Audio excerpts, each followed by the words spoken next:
So I am filming this video today. This has been ordered for 4 days and it's been lying there, the bottom of my apartment, at the tower guard's dispense. It's said here that do not receive the package if the packaging is tampered. But as far as I am concerned, there is no tampering as such. So that's my luckiness. And I have come 4 days later to unbox this and see if there's any problems in this product or like anything. Signing receipt, check contents before. Yeah, didn't check the contents before that, but let's see. What if one guy is out of town? Like, how will you guys address that situation?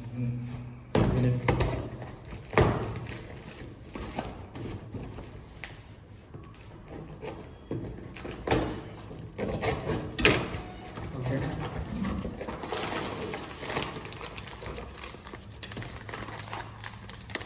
Nice.